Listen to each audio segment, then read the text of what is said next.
1 year after my grandparents passed away, I thought going back to their house would finally bring me closure. I told myself it was just paperwork, just memories, just one last look before moving on. I was driving there, replaying my grandmother's voice in my head, when my phone rang. I almost ignored it. The voice on the other end wasn't crying. It was worse. Calm, tight, controlled. "Emily, you need to come now," the man said. "What we found changes everything." I asked him what he meant. He didn't answer. I pulled over on the side of the road, my hands shaking so badly I had to set the phone down. My chest felt heavy, like my body already knew something my mind wasn't ready to hear. When I finally reached the house, the air felt different. The door was open. People were waiting. And as I stepped inside, my heart nearly stopped beating because whatever they had found wasn't just about my grandparents. It was about my family. The house stood exactly where it always had, tucked behind a line of old maple trees, quiet in a way that felt almost intentional. My grandparents' house had never been grand, but to me, it had always felt solid, safe, like nothing bad could ever happen inside those walls. I parked the car and just sat there for a moment, staring at the front porch. The paint was peeling now. One step sagged slightly in the middle. I remembered my grandfather promising every summer that he'd fix it next weekend. He never did. And somehow, that made it feel more real. I hadn't been back since the funeral. After they passed, first my grandfather, then my grandmother. 6 months later, everyone said the same things. They lived a full life. At least they're together again. Time heals. What no one said was how strange it feels to return to a place that once held laughter, knowing the people who created it are gone. As I stepped out of the car, the smell hit me immediately. Old wood, damp leaves, the faint scent of lavender that my grandmother used to keep in small cloth bags around the house. I swallowed hard, suddenly aware of how tight my throat felt. Growing up, this house had been my escape. Every summer, my parents would drop my sister Lily and me off here for weeks at a time. No schedules, no pressure. Just long afternoons, my grandmother humming in the kitchen, my grandfather reading in his chair, pretending not to watch us while secretly keeping track of every move we made. He used to say, "As long as you're under this roof, you're safe." I believed him. Inside, the house felt frozen in time. The furniture hadn't moved. The clock above the fireplace was still stopped at 2:17, the moment no one bothered to reset after the power outage last winter. A thin layer of dust coated everything, softening the edges of the room like a filter over an old photograph. That's when I noticed I wasn't alone. A man stood near the hallway, holding a folder against his chest. He looked up quickly when he saw me, as if he'd been waiting. "Emily," he said, nodding. "I'm Mark. I was hired to inspect the property." So this was the voice from the phone call. Behind him, 2 other people stood quietly, one near the back door, another halfway up the stairs. They all had the same expression. Uncomfortable. Alert. Like people who knew something they weren't sure how to say. I tried to smile, but it didn't feel right on my face. "You said you found something," I said. "Something that couldn't wait." Mark hesitated. "I think it's better if I show you," he replied. That was the first time my chest tightened again. As we walked through the house, memories followed me from room to room. The scratch on the wall where Lily and I once tried to measure our height with a pencil. The faded rug my grandmother refused to replace because it had been a wedding gift. The small desk in the corner where she used to sort papers late into the night. My grandmother had always been organized, careful, methodical. She trusted rules. She trusted systems. And most of all, she trusted family. That thought lingered as Mark stopped in front of a closed door near the back of the house. I frowned. "That door was never locked," I said quietly. Mark exchanged a look with the others. "It is now," he said. Something about that sent a chill through me. I suddenly thought of my parents, how eager they'd been to handle everything after the funerals. How quickly they'd told Lily and me not to worry about the estate, the paperwork, the details. "We'll take care of it. You girls have been through enough." At the time, I'd been grateful. Standing there now, staring at that door, I wasn't so sure anymore. Mark reached for the handle, then paused. "There's something else you should know," he said carefully. "What we found doesn't just affect the house." I looked at him. "Then what does it affect?" He met my eyes, his voice low. Your family. And in that moment, I realized that whatever waited behind that door wasn't just a discovery. It was the beginning of something that would force me to question everything I thought I knew about the people who raised me. Mark opened the door slowly, like he was afraid of what might happen if he moved too fast. The room beyond it wasn't large. It used to be my grandparents' old storage room, boxes of photo albums, holiday decorations, and things no one ever really throws away. But now, it didn't look like a storage room at all. The shelves were cleared. The boxes were gone. Instead, there was a narrow table pushed against the wall, a portable lamp clamped to its edge, and a small stack of folders laid out with careful precision. Everything was too clean, too intentional. "This wasn't here before," I said, more to myself than to anyone else. Mark nodded. "We found it yesterday when we started checking the back rooms. Someone had installed a new lock. Not recently, but not years ago either." I stepped inside, my footsteps echoing softly against the floor. The air felt stale, like the room hadn't been opened in a long time.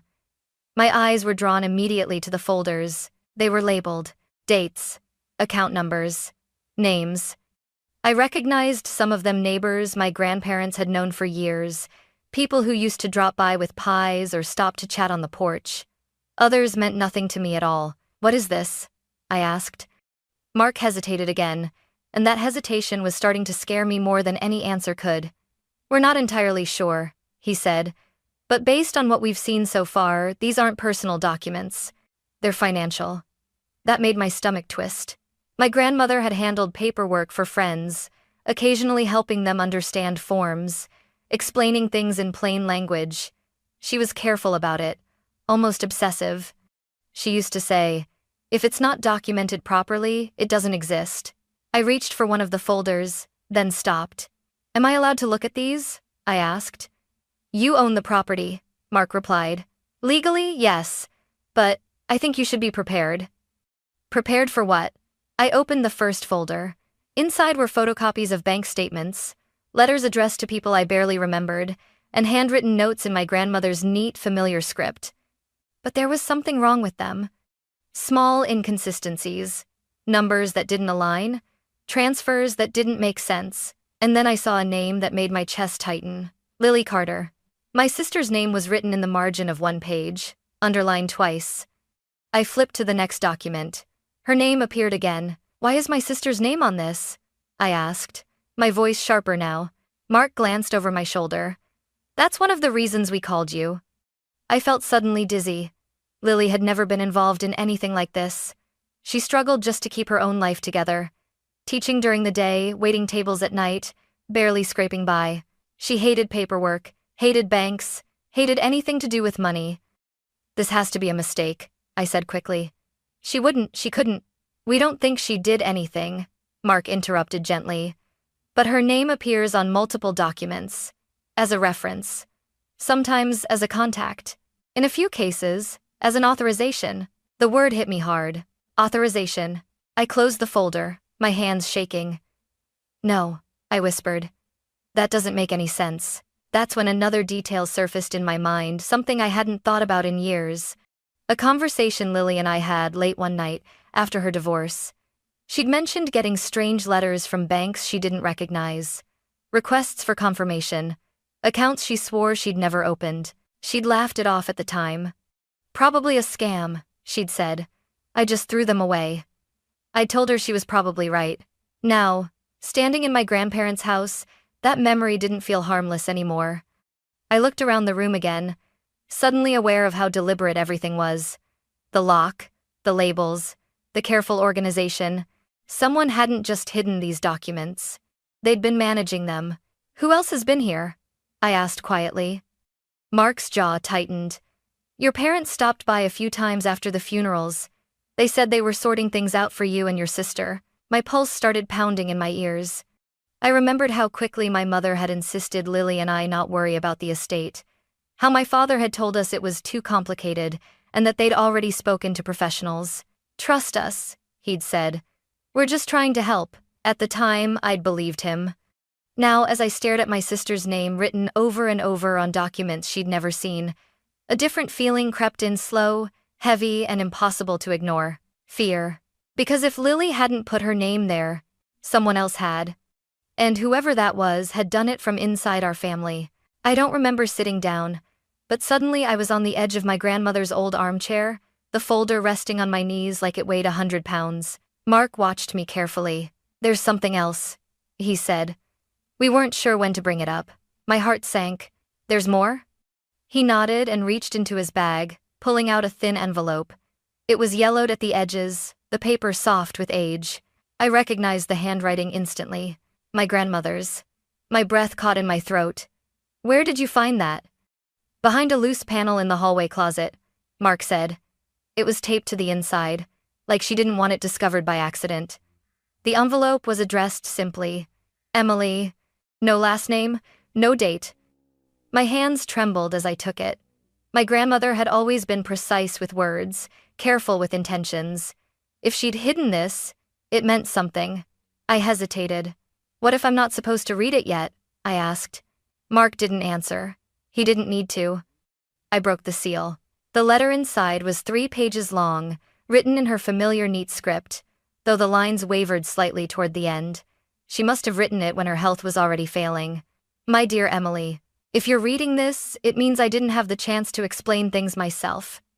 My vision blurred. She wrote about the house first, how she wanted Lily and me to have it, how she trusted us to do what was right with it. Then the tone shifted. "There are things happening that I don't fully understand yet," she wrote, "but I know enough to be afraid." My fingers tightened around the paper. She explained that she'd noticed irregularities in documents she'd helped review for friends. Small discrepancies at first. Transfers that didn't match what she remembered discussing. Names appearing where they shouldn't. "What frightens me most," she wrote, "is that Lily's name appears in places I know she never authorized." I sucked in a sharp breath. She went on to say she'd confronted someone about it, someone she trusted deeply. The letter didn't name them, but the implication hung heavy between the lines. I was told not to worry, that I was confused, that my illness was making me see patterns where none existed. My jaw clenched. That was my grandmother, strong-willed, sharp, and yet, in her final months, people had questioned her clarity instead of listening. "If I'm right," she wrote, "Lily could be hurt. Not physically, but in ways that follow you for years. Reputations, records, legal consequences." The room felt suddenly too small. She apologized for not acting sooner, for hesitating, for hoping the truth would reveal itself without tearing the family apart. "I wanted to protect everyone," she wrote. "But silence is not protection, it's just delay." By the time I reached the end of the letter, my hands were shaking so badly I had to press them flat against my legs. Mark cleared his throat softly. There was something else with the letter. He handed me a small piece of folded paper. Inside were login details. A website, a password. "What is this?" I asked. "We checked," he said. "It leads to a private online folder. We didn't open it. We thought that should be your decision." I stared at the paper. A private folder. Hidden, secured, planned. My grandmother hadn't just suspected something. She'd been preparing. A wave of anger rose in my chest, slow, burning, unfamiliar. Not at her. At myself. I thought of every time my parents had told us everything was handled. Every time they'd said Lily didn't need to stress about paperwork. Every time they'd insisted they were acting in our best interest. I stood abruptly. "I need to see what's in that folder," I said. "Right now." Mark nodded. "There's internet here. Weak, but it works." As I pulled my laptop from my bag, one thought echoed in my mind, louder than the rest. If my grandmother went to this much effort to hide the truth, then whoever she was afraid of was someone she saw every day. Someone who smiled at family dinners. Someone who thought no one would ever look too closely. And I was about to find out exactly how wrong they were. The internet took longer than usual to connect, the small loading icons spinning like it was mocking my impatience. I sat at my grandmother's old desk, the same one where she used to organize receipts and write birthday cards weeks in advance. The login worked on the first try. A plain screen appeared. No photos. No labels meant to comfort. Just a list of folders with dates stretching back several years. "This was intentional," I muttered. "She didn't want this found easily." Mark stood a few steps behind me, silent. I clicked the first folder. Inside were scanned documents, bank statements, authorization forms, letters sent to people I barely remembered. Some of them were elderly neighbors. Others were names I recognized only from holiday conversations or church gatherings. What tied them together was the same pattern. Money moving in directions it shouldn't. Accounts opened without clear explanations. Signatures that looked close, but not right. And then there it was again. Lily Carter. Her name appeared not just once, but repeatedly. Sometimes as a secondary contact, sometimes as a temporary holder. In 2 files, she was listed as having approved transfers I knew she'd never seen. "No," I whispered. "This isn't possible." I scrolled faster, my chest tightening with every click. There were emails saved as screenshots, messages between my grandmother and someone else, someone whose replies were careful, polished, and infuriatingly calm. "You're overthinking this. Everything is legal." Lily agreed to help. She just doesn't remember. My hands curled into fists. "She would remember," I said out loud. "She would never forget something like this." Mark leaned closer. "There's more." I opened the next folder and nearly dropped the laptop. Audio files. Short recordings. Some only a few seconds long, others several minutes, all labeled with dates. My grandmother's voice filled the room as I clicked the first one, weaker than I remembered, but unmistakably hers. "I'm asking again," she said softly. "Why is Lily's name on these documents?" A man responded. His voice was smooth. "Familiar. Too familiar." "You're tired, Margaret," he said. "You're mixing things up." My stomach turned. That voice belonged to my father. I felt like the floor had shifted beneath me. In the recordings, he never raised his voice. He didn't need to. He dismissed concerns gently, reframed questions, suggested confusion without ever directly accusing her of being unwell. "You trusted me with this," he said in one clip. "Let me handle it." Another recording followed weeks later. "I don't want Lily dragged into this," my grandmother said. "If something happens—" "Nothing is going to happen," my father interrupted. "And if it does, I'll take responsibility." The lie sat heavy in the air. I shut the laptop abruptly, my breathing uneven. "This goes back years," I said. "While Lily was struggling, while she was divorcing, while she was barely keeping her life together." Mark nodded slowly. "It explains why her credit history started collapsing around the same time." The words hit me harder than anything else. Lily's missed opportunities, the jobs she didn't get, the loans she was denied, the shame she carried, believing she had somehow failed on her own. It hadn't been bad luck. It had been engineered. I pressed my palms against the desk, fighting the urge to cry. "She has no idea," I said. "She thinks she ruined her own life." "What do you want to do?" Mark asked quietly. The question felt enormous. Because now this wasn't just about documents or money or even my grandmother's fears. It was about my sister. About the fact that someone had used her name, her identity, and her silence as a shield. I opened my phone and stared at Lily's contact for a long moment. If I called her now, I would change everything. If I didn't, I'd be complicit in the same silence my grandmother had regretted. I finally exhaled and stood up. "I'm not calling her yet," I said. "Not until I understand all of this. Not until I can protect her." Mark studied me, then nodded. "That's wise." I picked up the envelope with my grandmother's letter and held it tightly. She had tried to shield Lily until the very end. I wasn't going to let that protection turn into a trap. Whatever came next, whatever it cost, I was done pretending this was just a family matter. Because what I was looking at now wasn't a misunderstanding. It was a plan. And someone in my family had believed they would never be caught. I didn't plan to confront them that night. I told myself I would wait.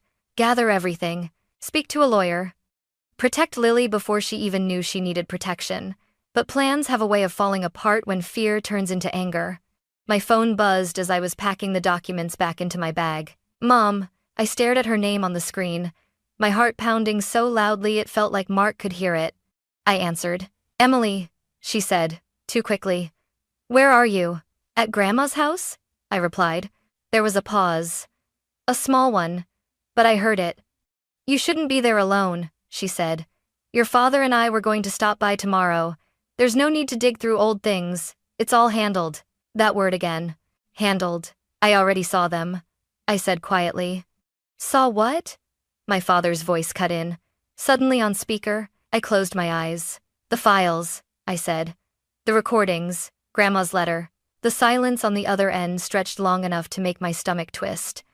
You've misunderstood, my father said at last, his tone calm, practiced. Your grandmother was confused toward the end. You know that. No, I snapped. She was scared. And she was right. Another pause. This one heavier. Emily, my mother said softly. You're tired. You've been emotional since they passed. Let us come get you. I'm not leaving, I said. Not until we talk. All of us. I heard my father exhale slowly. Fine, he said. If that's what you want. An hour later, they pulled into the driveway. Lily came with them. She stepped inside, smiling, confused, her jacket still half-zipped. Hey, she said lightly. What's going on? Mom said there was some kind of mix-up. My chest tightened. Lily, I said, standing up. We need to talk. She looked between me and our parents, her smile fading. Why do you look like that? My father spoke first. Emily's been digging through things she doesn't understand, he said. And now she's upset. I turned to him. Don't. He raised an eyebrow. Don't what? Don't talk over me, I said, my voice shaking but firm. Not tonight. Lily frowned. Emily, what's he talking about? I took a breath and pulled the folder from my bag. Lily, I said gently. Have you ever authorized financial documents using your name for Grandma's friends? She laughed once, sharply. What? No, of course not. I slid a page toward her. Her laughter stopped. That's my name, she said slowly. But that's not my signature. My mother stood up. This is inappropriate, she said. You're upsetting her. She deserves to know, I replied. Lily flipped through the pages, her hands starting to tremble. These accounts. Emily, these dates, she whispered. This was when my credit collapsed, when the bank refused my loan. My father crossed his arms. This is being blown out of proportion. I turned the laptop toward them and pressed play. My grandmother's voice filled the room. I'm asking again. Why is Lily's name on these documents? My father's recorded voice followed. You're mixing things up. Lily looked at him, stunned. Dad? He didn't look at her. You recorded Grandma? My mother demanded, horrified. She did, I said. Because she didn't feel safe. That did it. My father's calm cracked. Enough, he snapped. You have no idea how complicated this was. I was trying to protect this family. By using Lily? I shot back. By letting her life fall apart? Lily stood up suddenly, tears streaming down her face. You let me think I was a failure, she said. You watched me blame myself. My mother whispered. We didn't think it would go this far. Lily turned to her slowly. You knew? My mother couldn't answer. The truth settled like a weight in the room. My father finally looked at Lily. It was temporary, he said. I was going to fix it. When? Lily demanded. After I lost everything? He stepped closer, lowering his voice. If you report this, it will destroy the family. I moved between them instinctively. No, I said. What destroyed this family was the lie. Lily wiped her face, her voice suddenly steady. You don't get to threaten me anymore. That was the moment everything shifted. Fear left her eyes, and I knew we had crossed a line that could never be uncrossed. I picked up my phone. I've already spoken to a lawyer, I said. And tomorrow, we're taking this to the authorities. My father stared at me, disbelief flashing across his face. You wouldn't. I already did, I replied. For the first time that night, he looked afraid. And for the first time in years, Lily looked free. The next morning came too quickly. None of us slept. Lily sat at the kitchen table, wrapped in one of Grandma's old cardigans, staring at nothing. Her eyes were swollen, but there was something new in them now, clarity. Painful, but steady. I drove her to Daniel Moore's office just after 9. Daniel had been my grandparents' attorney for years. Careful, quiet. The kind of man who listened more than he spoke. He didn't interrupt once as Lily explained everything. Not when she talked about the strange letters from banks. Not when she described her credit collapsing. Not even when she admitted how many nights she'd cried, convinced she was the problem. When she finished, Daniel folded his hands on the desk. Lily, he said gently, you didn't do anything wrong. She let out a shaky breath. What happened to you? He continued. fits a pattern of identity misuse and financial manipulation. The fact that it came from inside your family doesn't change the law. My father shifted in his seat across the room. He hadn't spoken since we arrived. This doesn't need to go further, he said finally. We can resolve this privately. Daniel turned to him, expression neutral. That option passed the moment forged documents and recorded evidence entered the picture. My mother's face went pale. Daniel explained the process slowly, what could happen, what protections Lily had, what steps we could take to prevent further damage. Credit freezes, affidavits, formal reports. This is about stopping the harm, he said. Not punishment for its own sake. Lily nodded, gripping my hand under the table. Later that afternoon, we sat in a small, quiet room at the local police station. The officer assigned to the case, James Walker, spoke calmly, never rushing her. You're not in trouble, he told Lily. You're the one who was harmed. Those words broke something open in her. She cried, then not loudly, not dramatically, but with the kind of relief that comes from finally being believed. I watched my parents from across the room. My father avoided looking at us. My mother kept wringing her hands, whispering that she never thought it would end like this. But it wasn't about how it ended for them. It was about how it began for Lily. By evening, paperwork was filed. Accounts were flagged. Investigations formally opened. As we walked out of the station, Lily paused on the steps. I was so scared of what would happen if I told the truth, she said softly. I squeezed her hand. So was Grandma, I replied. That's why she made sure we could finish what she started. For the first time since this began, Lily straightened her shoulders. I don't feel weak anymore, she said. Neither did I. Because once the truth was spoken and protected by the law, it stopped being a weapon and started becoming a way forward. The weeks after everything came out were harder than the confrontation itself. When the noise stopped, no shouting, no accusations, no urgent phone calls, what remained was the quiet. And the quiet was unforgiving. Lily stayed with me longer than either of us expected. At first, it was practical.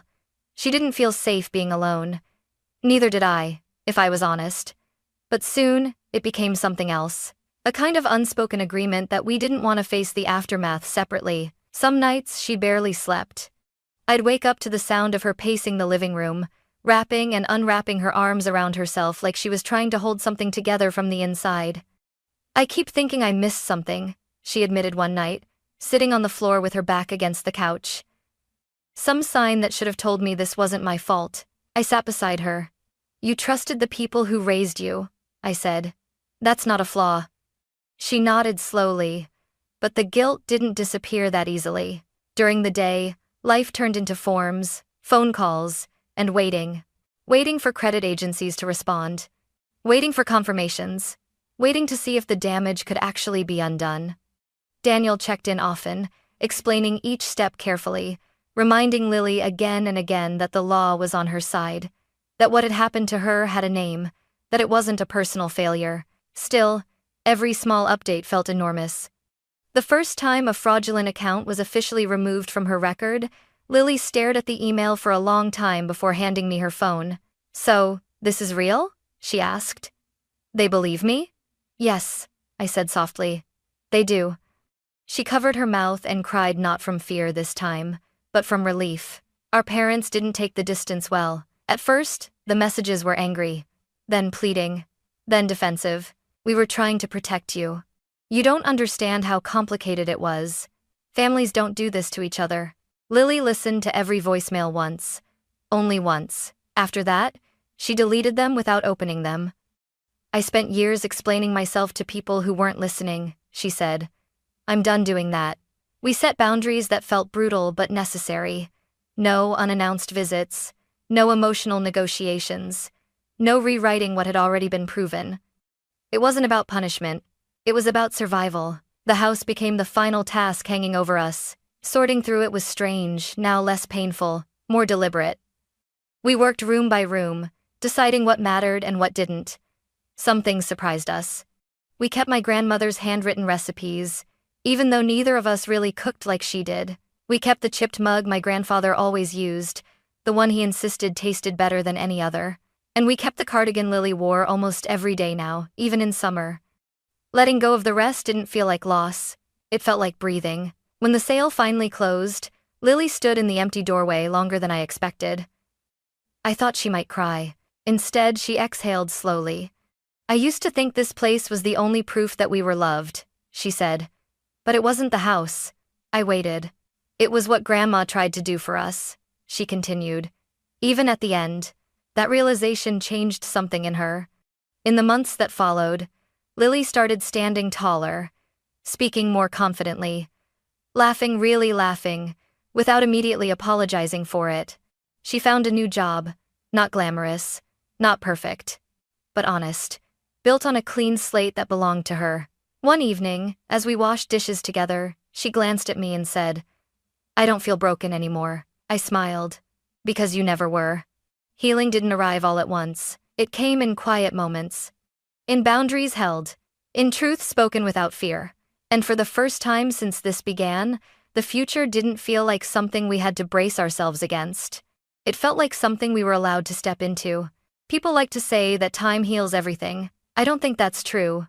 Time doesn't heal lies. Time doesn't fix damage done in silence. Time just gives you space to decide what you're willing to carry forward and what you're finally ready to put down. For Lily and me, healing didn't come from pretending things were normal again. It came from accepting that some relationships don't survive the truth and that losing them doesn't mean we failed. It means we chose honesty over comfort. The investigation continued quietly in the background. Lawyers handled what we no longer needed to touch. The law did what it was designed to do: protect the person who was harmed, separate responsibility from blame, and make sure the truth couldn't be buried again. What mattered more was what happened outside of courtrooms. Lily rebuilt her life with patience I deeply admire. She stopped apologizing for taking up space.